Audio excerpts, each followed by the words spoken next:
And it is scary, right? If I put my prices up, will all my clients leave? If all my clients leave, then I don't have any money and then I won't have a business. But the way that I also think about it is if you are barely breaking even, or even worse, your business is running at a loss and you delay putting prices up because you're scared that your clients might leave, you may not even have a business to run 6 to 12 months from now. When it comes to looking at, okay, when do I do a price increase? How much do I do it by? What does it look like when you go to implement that so you don't lose all the clients? That's exactly what I'm going to talk to you about today, because I know it is scary, but it's something that every single business owner needs to face. And there are ways that you can go about it that actually don't make you lose all your clients. And I've seen this happen time and time again with the 400 plus business owners that I've helped with profitable pricing strategy. So I'm going to give you insider tips. I'm going to talk some strategy and give you some real life examples so you can actually go and confidently raise your prices without feeling like you're going to ruin your business. Hello, and welcome back to another episode on the Beauty Industry Leaders Podcast. I'm your host, Sammy Kennedy. Now, before we dive into today's topic, which is going to be very valuable for you right now as we head into the end of financial year, I have one small favor to ask of you. If you've found value in the content that we've been putting out, you've loved listening to the guests we've had on, or you've learned something that's helped you grow your business, can I please ask that you hit subscribe on whatever platform you're currently streaming your podcast episodes on? This not only helps support the growth of the show and being able to get better guests on for you, but it also makes sure that you don't miss out on the content when it drops live on Monday morning. It's simple, it's free, and it makes the world of a difference. Thank you so much for your support. We've also just reached over 25,000 downloads, which is insane. So if you want to be on the journey to reaching 100,000 downloads, I'd love to see you there.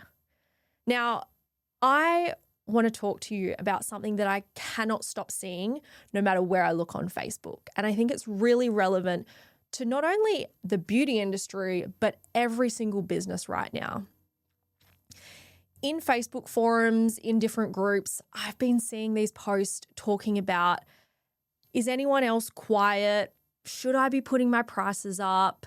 What if I lose all my clients? Should we be selling our businesses? Like the budget came out and everyone freaked out. And then we've been dealing with all the other crap, COVID, the war, the fuel prices, the budget. Like we just don't get a break anymore. But one thing that I think is really important is to understand how you can actually continue to run your business throughout these hard times. And it is scary, right? If I put my prices up, will all my clients leave? If all my clients leave, then I don't have any money and then I won't have a business. But the way that I also think about it is if you are barely breaking even, or even worse, your business is running at a loss and you delay putting prices up because you're scared that your clients might leave, you may not even have a business to run 6 to 12 months from now. And so when it comes to looking at, okay, when do I do a price increase? How much do I do it by? What does it look like when you go to implement that so you don't lose all the clients? That's exactly what I'm going to talk to you about today, because I know it is scary, but it's something that every single business owner needs to face. And there are ways that you can go about it that actually don't make you lose all your clients. And I've seen this happen time and time again with the 400 plus business owners that I've helped with profitable pricing strategy. So I'm going to give you insider tips. I'm going to talk some strategy and give you some real life examples so you can actually go and confidently raise your prices without feeling like you're going to ruin your business. So first things first, how do you know when it's time to do a price increase? I think that's a really common question that a lot of people don't even have an answer to. When you have your expenses are costing more than the money you're making, then obviously a price increase may be needed, but on the other hand, it might be you need a higher volume of clientele. And so it's really important to understand, like, how much does it cost me to actually run my business? And how much profit do I want to make? And then with those two numbers added together, what is the target that I'm working towards? So what you do is you look at your break-even costs, And then usually you want to add on your tax, your GST, then a profit margin as well within that. And you've got this big figure, which is probably going to feel a little bit like, how the heck do I actually achieve that? You take that big figure and you divide it by how many working weeks you're going to have in the year. And then if you want to go further, you divide that by how many serviceable hours you have to offer. Now, within that, your serviceable hours might have you and a couple other employees, and it might be 100, but not every single hour is always going to be booked. And so this is why I like to do the 80-20 rule, which I spoke about in a previous episode.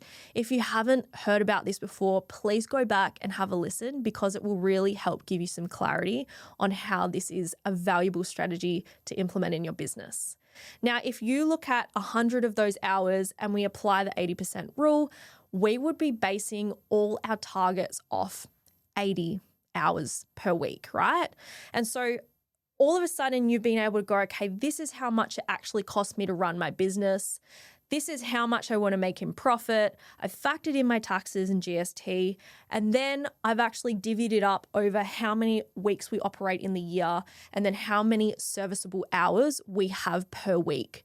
And this helps ensure that, okay, if that number that you need to make per hour is actually higher than the prices of your services, that's like the easiest way for you to figure out, okay, am I making enough money or not? I've had clients in the past who have a hourly break-even rate of around $120. And then when I look at what they're actually charging on average for most of their services per hour, it sits at 80. And so no wonder why it feels like they can never actually get ahead, because the amount that they need to cover all their costs is actually a lot higher than the amount that they're currently charging. And so this is just like the simplest way for you to know, am I undercharging? Am I breaking even? Or am I potentially making more than what my break-even costs are, which means you're making a profit? Now, another thing that I want you to ask yourself is, how much have my expenses actually increased? Because sometimes you'll look at the annual inflation rate and it might say 3%. But if you look individually at different areas in your business, it's increased by a lot more than that. So I'll give you an example. Let's say you have your commercial rent and every year it goes up by 5%. You need to be adding at least 5% to your prices to be able to sustain that. Now, super last year, that went from 11.5 to 12% for all employees. And if you're paying things like commissions, incentives, anytime that you add that dollar amount onto your employees, you also have to pay super on top of that. Now, the national minimum wage has just increased 6%. So if you look at all these different things and you go, oh yeah, I'll just increase it by $5 or $10, it's not always going to be enough to actually cover it. And although the inflation rate may look like across the board it's like 3% or 5%, when you actually look at the individual costs you are paying in your business and how much they've increased by, you'd probably be shocked to learn that they are 20 to 30% sometimes. And unless you're keeping on top of these and you're tracking them, which I do recommend to do on a quarterly basis, sometimes you wait until it's tax time and then you get your tax statement from your accountant and you're wondering like, why did we just break even, or why are we running at a loss, or why did we barely make any profit?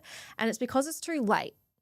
And so being on top of these price changes, being able to actually take action on it as soon as it happens, rather than going, oh, I'll wait until this date. Like, the longer you wait, the further you push out the opportunity to actually make a profit. And so it doesn't really serve anyone. Yes, you're going to have some clients who may not always be the happiest about it, but if you look at the world and everything that's going on around, like, people aren't stupid. They know fuel has gone up. They know groceries have gone up. It's the same thing with business. Now, another thing that I think is really important to mention, I did a post recently and it went semi-viral. It was about the EFTPOS surcharge fees. Now, from the 1st of October 2026, business owners won't be able to pass on those surcharge fees to their customers.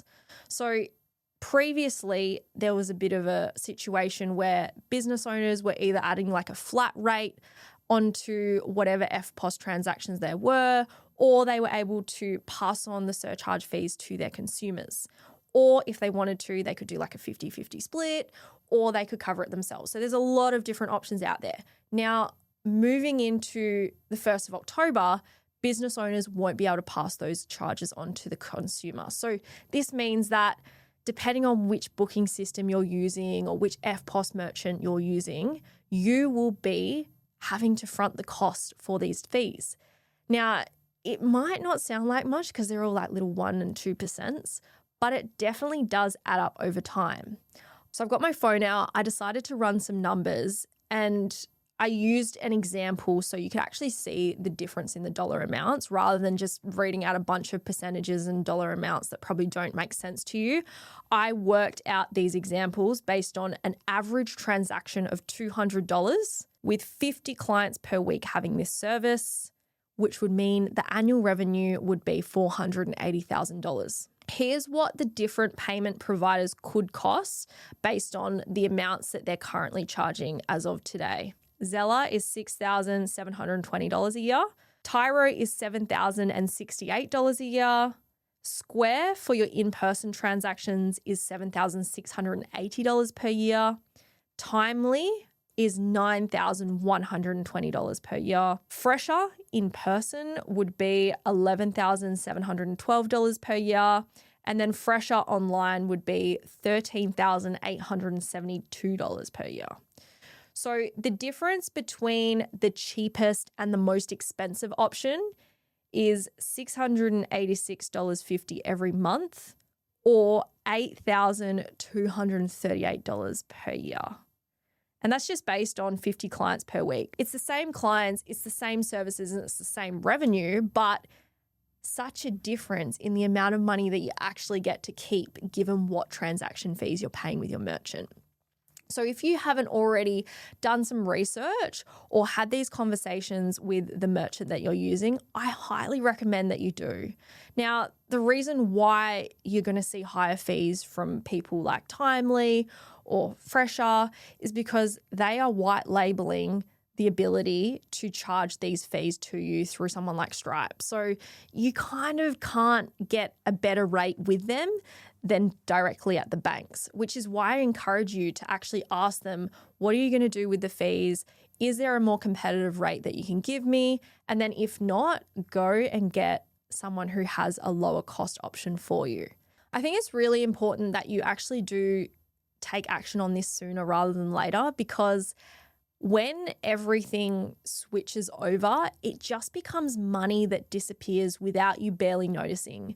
All these little 1% to 2%, they don't make a big difference at the time of the transaction, but when you add them all up over a year, it is potentially thousands of dollars that you're losing, and one simple thing that you can go and change, which is your EFTPOS provider. Now, there are a couple of things that I want to go a bit deeper into this with you because not many people are actually talking about it. One of them being is if you are taking deposits or booking fees, which I highly encourage, because if you don't take them, then you can open yourself up to being liable with cancellations and no-shows. So I'm not saying don't do deposits or booking fees, but what I am saying is be really mindful of how these can add up. I actually have a comparison chart, which I'm going to put up here for you to have a look at. And this shows you the difference between if you're just paying a once-off transaction or if you're taking 50% as a deposit and then 50% on the day.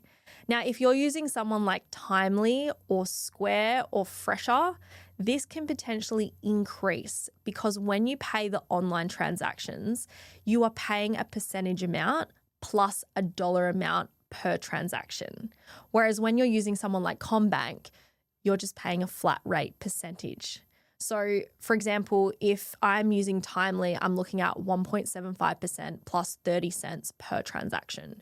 Now, when you have two transactions, that will be a total of 60 cents plus the 1.75% of the dollar amount that will be going to transaction fees. So based on the same stats, a $200 service, 50 clients per week, and $480,000 of annual revenue, if you were doing a one payment with Square, it would be $7.7K. But if you did a 50-50 deposit, you'd pay $9.1K in transaction fees. With Timely, it would be 9.1K with the one payment and then 9.8K with the 50/50 deposit. And then Fresha, which is literally the worst, it's 11.7K for one-time payments or 13.4K for your 50/50 deposit. So coming back to the deposits, if you have your booking system and you take online deposits because you're messaging people on Instagram, do that through your booking system if it's going to create more convenience in terms of the client experience and you actually getting that deposit paid.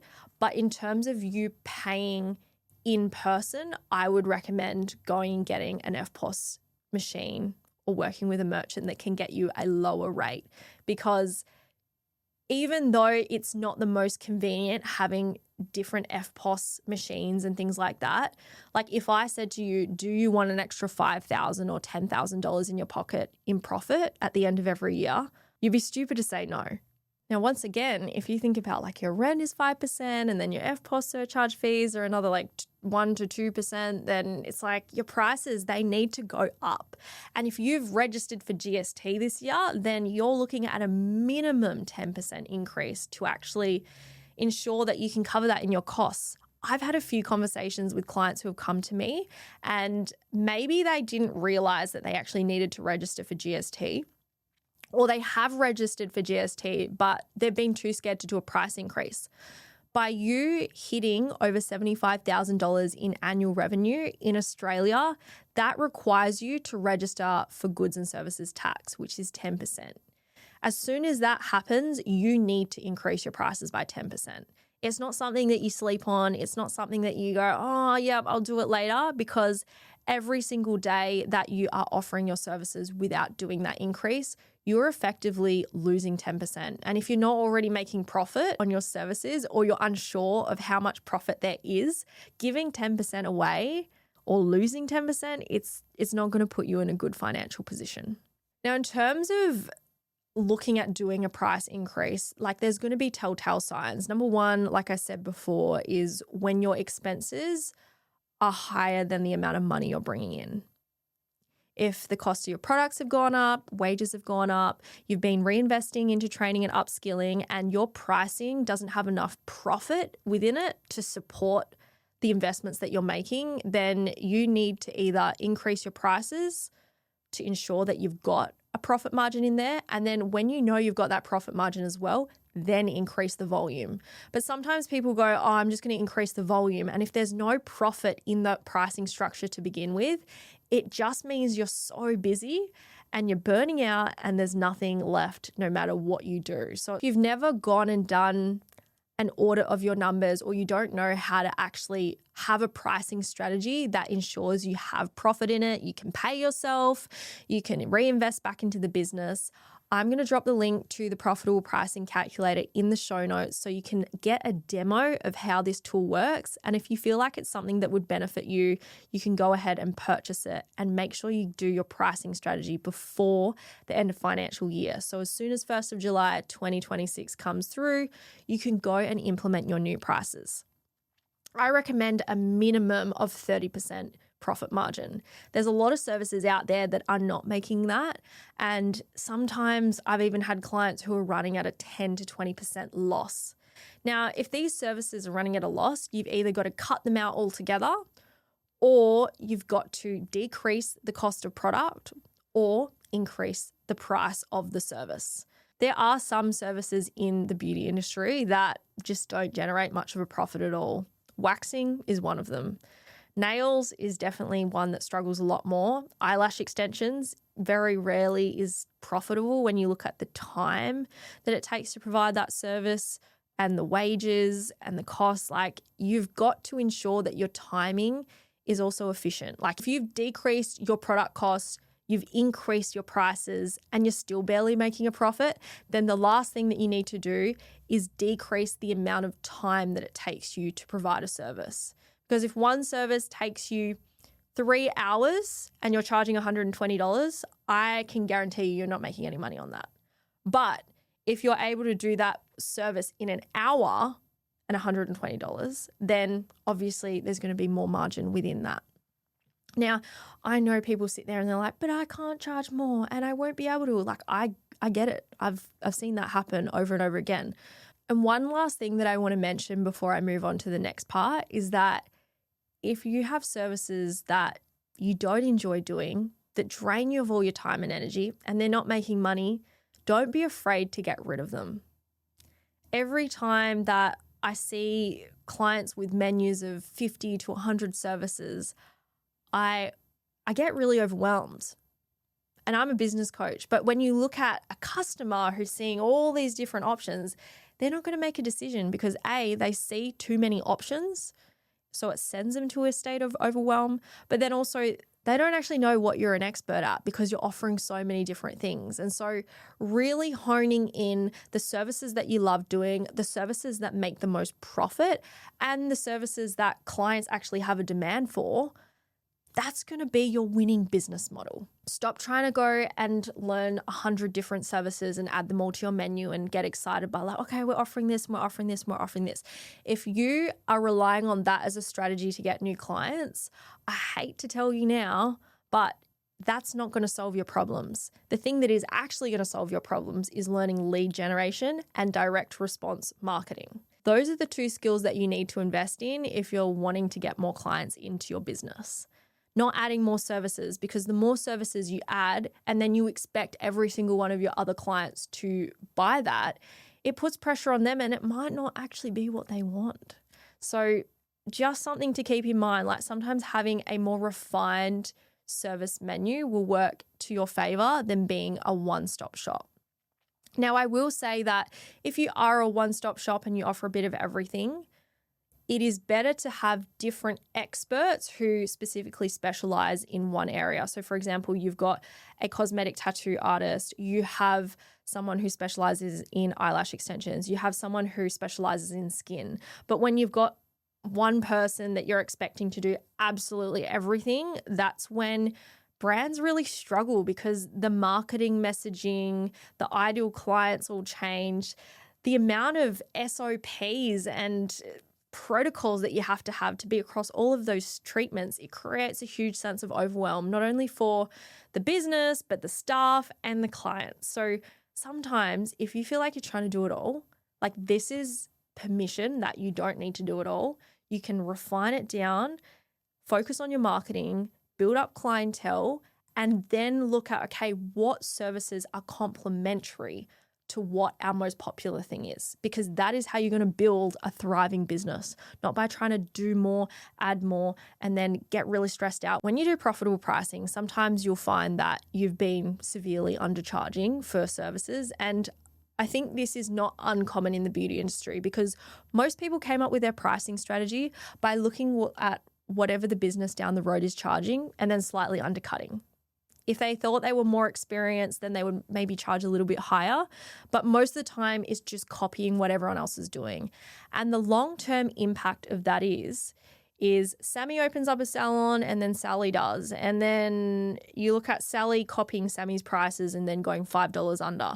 And then Amy opens one up. And then Amy looks at Sally's prices and charges $5 cheaper. And so what happens is instead of the industry progressing with their pricing, they actually go backwards. And so the median price point of a service is actually severely undervalued, which is why we're having these bloodbaths with people just racing to the bottom with discounts.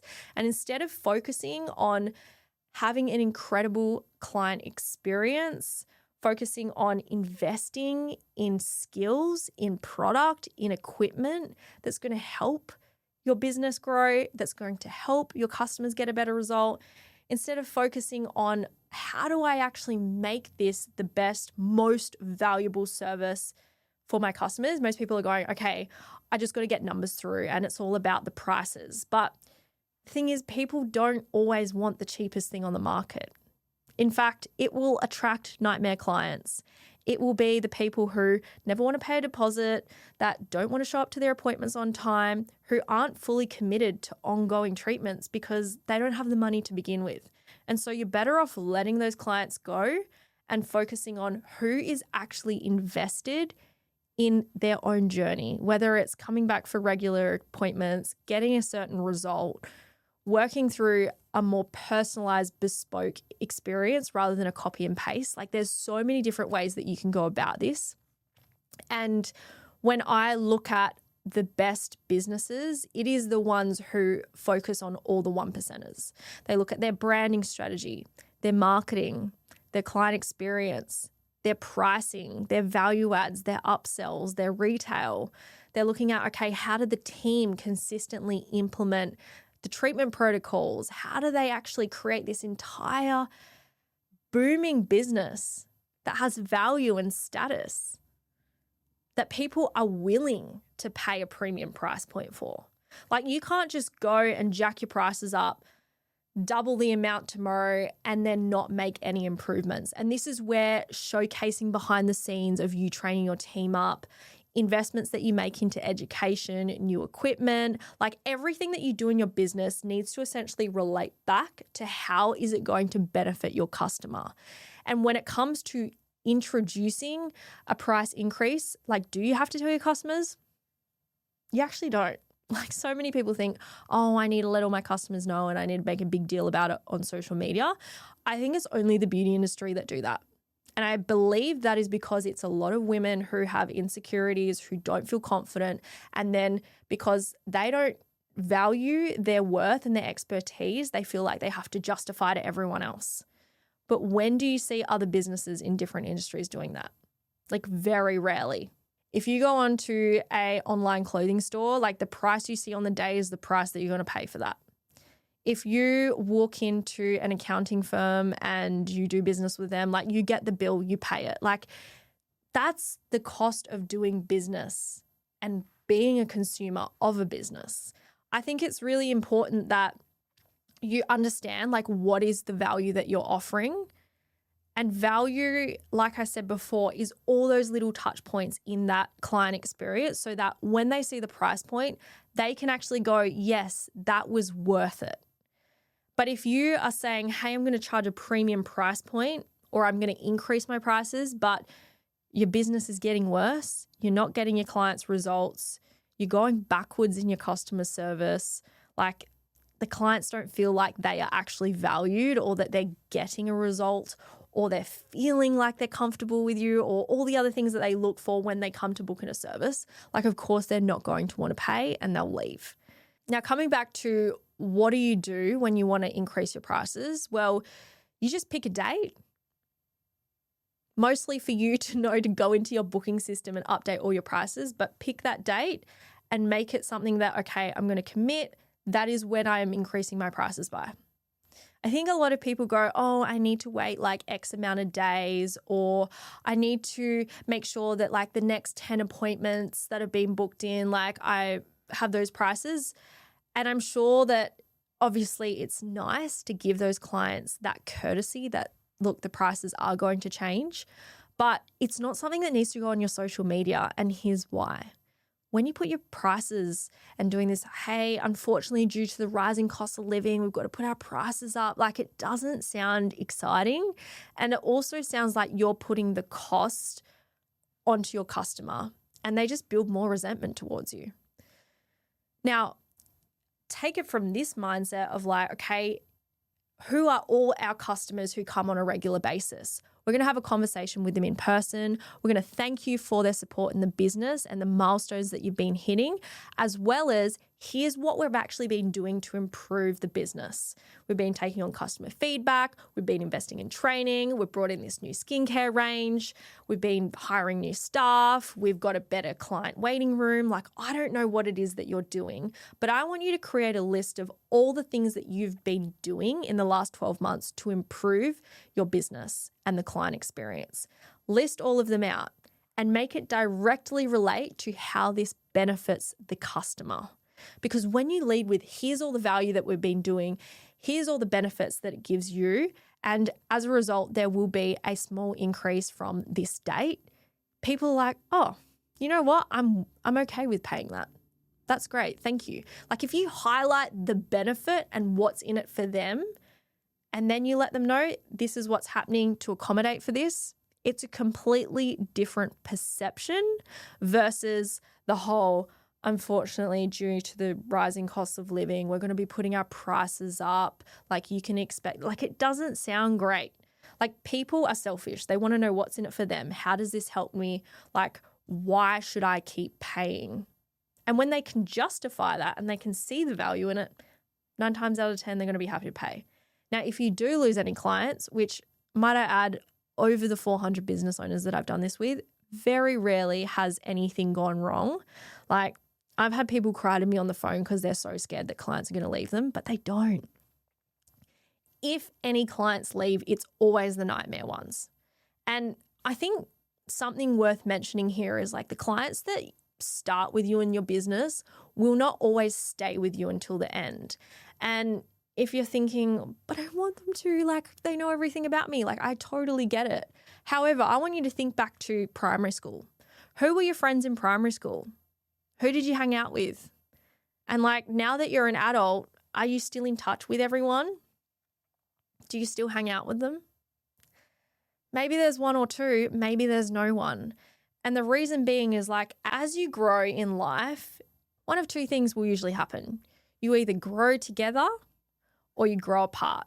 And as your skill set, as your knowledge, as your experience, as your business starts to evolve, not every single customer is going to always grow with you. Maybe it's not within their budget. Maybe it's not what they're willing to invest in. Maybe they have a change in priorities for a period of time, and that is okay. Because every single time that you let go of something that isn't serving you, something better will come along. Because it's that letting go of the things that aren't meant to be and creating space for the things that are meant to. And so every single time I've thought, okay, what am I losing here? Sometimes like holding on does more damage than letting go. And every single time I've let go of something that I was just like, oh, maybe it wasn't a client that I really, really felt in alignment with. And I was starting to build a bit of resentment. When you let go and you move on, like your dream customers will start to come in. But if you try hold everyone and everything at the same time, the person that it's going to impact the most is you. And you're going to feel so drained because you're trying to people please for people who may not be ready to accept or respect the growth that you've had on your journey and the stage of life and business that you're in. So just recapping on what we've spoken about today, should you do a price increase? Absolutely. It's not I'll wait for it later and I'm scared to lose my clients and we'll see how the year plays out. It's a look at your numbers, figure out how much it actually costs to run your business. I'll drop the break-even cost calculator in the show notes as well. This is a free resource that will help you understand exactly how much it costs you to run your business. So please make sure you download that and get clear if you can sometime this week. Like I'm going to set you this task. Do this week because before you know it, it will be the end of financial year and there'll be a million other things on your mind. You won't get it done. So break-even cost calculator, figure out exactly how much it costs you to run your business. Now, once you have that number, the big number of the annual cost, you want to divide that by how many weeks in the year your business operates. So if you close for 2 weeks, then it's 50 weeks. So 52 weeks out of the year, take the 2 weeks, that equals 50 weeks. And then from that 50 weeks, I want you to divide that number by how many hours on average you would work per week. And remember the total capacity, we want to get 80% of that. So whatever that number is times by 0.8. And then that number that we break it down to, that is your target for your break-even cost. Now, if your hourly rate that you need to break even is more than what you're currently charging for the majority of your services, you're probably not making a profit. And so this is where getting something like the profitable pricing calculator, which has like video trainings, it has a pricing tool, like it's really simple for you to actually follow and get all the tips and tricks on how to price your services so you know how much profit you're making. It also allows you to factor in the EFTPOS surcharges as well, might I add, which is a really cool feature. But like make sure you go through and do your profitable pricing strategy. If you cannot, for the life of you, get it done by the 1st of July, 2026, it's never too late to do it. Like there's no rule that you have to do it on the 1st of July. Like if you can't for some reason get your act together in time because you've got a million other things going on. Like, I totally get it, but still do it and implement it as soon as possible. So you want to do your price increase. Now, in terms of how do you actually deliver that price increase to your customers, I would just have a conversation with them and let them know that like these are the things that we've been working on, and from your next appointment, or if there's a specific date, this new pricing will come into effect. You don't need to put it on your social media. If you want to, you could send it out as an email to your current clientele using the strategy that I spoke about with speaking about all the benefits and all the things that they can expect from your business, how it's actually supporting them, what's in it for them. I think the secret to having a really positive response with your price increase is like, how do you actually make it something that not only you, but also your customers would get excited about? Because when you can look at it from that lens, instead of it being a doom and gloom and I'm going to lose all my clients, it's like, we are investing. This is where we're heading. You are a part of this, and I want you to enjoy this with me. Like, here's how it's going to benefit you. Like, it's so much more exciting and empowering.